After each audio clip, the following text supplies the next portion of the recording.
Sir ఇప్పుడు చూసినట్లయితే Hormuz జలసంధి ఏదైతే ఉందో అక్కడి నుండి చమురు నీరులు ఏదైతే భారత్కి వస్తాయో వాటిని అన్నింటినీ కూడా కంటిన్యూ చేసుకోమని చెప్పి ఇరాన్ గవర్నమెంట్ అయితే మనకు స్టే ఇచ్చింది. అక్కడి నుండి చమురు నీరులన్నీ కూడా తీసుకొచ్చుకోవచ్చు, మీకు ఎటువంటి అబ్జెక్షన్ లేదు అని చెప్పి ఇరాన్ గవర్నమెంట్ చెప్పింది. దీంతో అయితే భారత్కు రకంగా గుడ్ న్యూస్ అని చెప్పుకోవచ్చు. అంటే మీరేమంటారు? అంటే ఎప్పుడు చెప్పింది?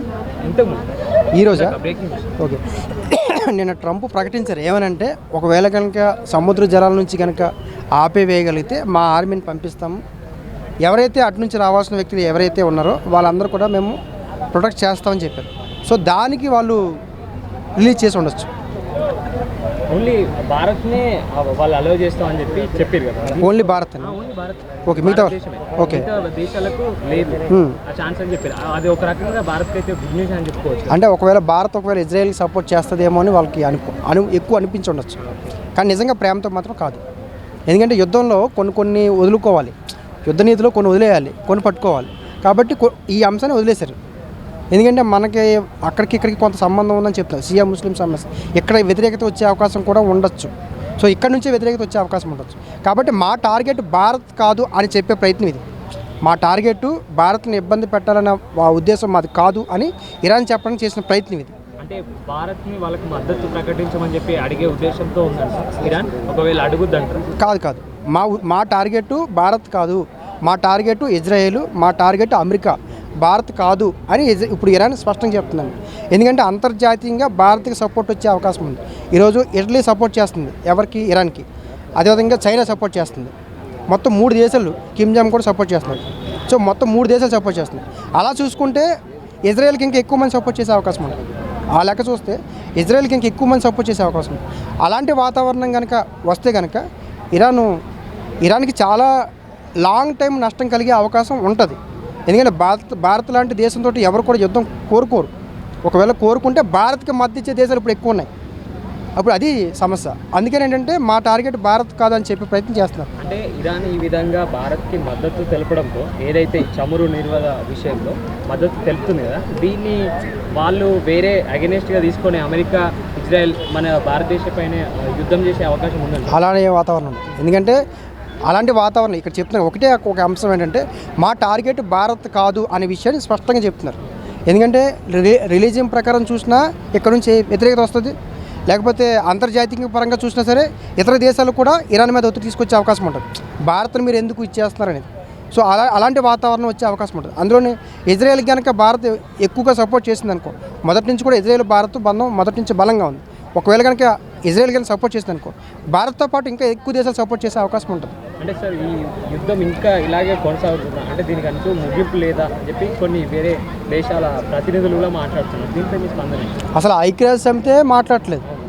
ఇప్పుడు అంతర్జాతీయ చట్టాలు ఉల్లంఘించినప్పుడు ఐక్యరాజ్య సమితి స్పందించాలి.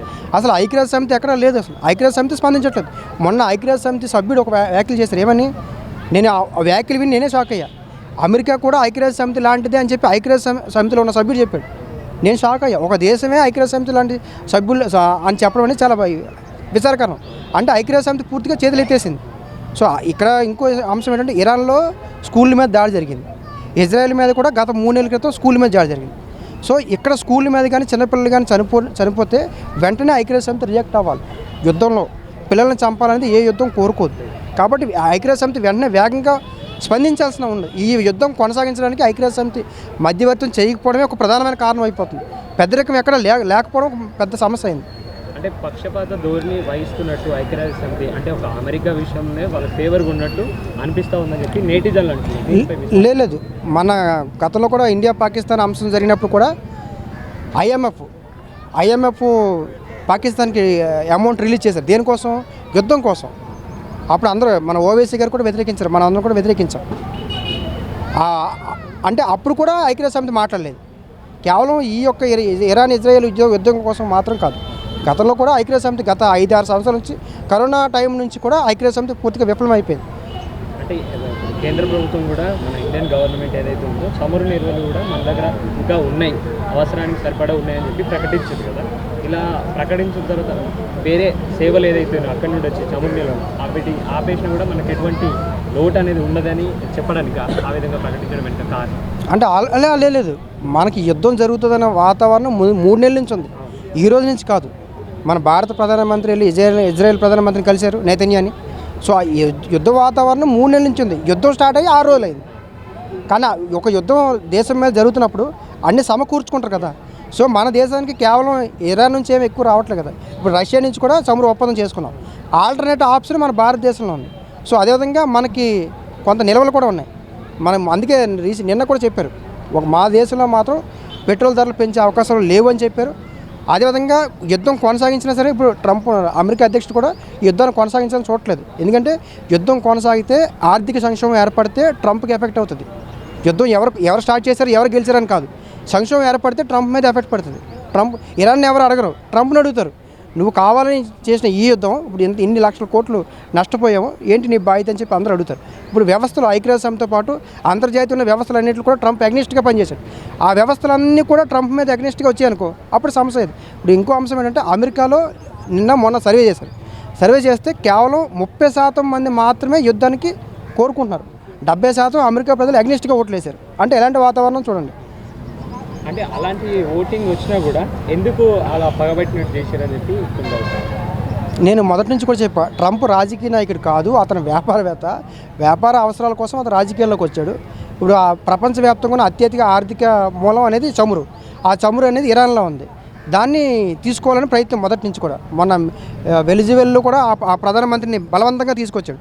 దాన్ని ఎవరు కూడా స్వాగతించలేదు. ఎందుకంటే ఒక దేశ ప్రధాని మనం గౌరవించాలి, మీరు ప్రధానమంత్రి కాబట్టి. ఆ వెనిజువేలా కూడా అలాగే తీసుకొచ్చారు. ఇప్పుడు ఇరాన్ డైరెక్ట్గా అమెరికా అటాక్ చేయలేదు కాబట్టి ఇజ్రాయెల్ సపోర్ట్ చేశారు ఇండైరెక్ట్గా. అది. Thank you. Thank you.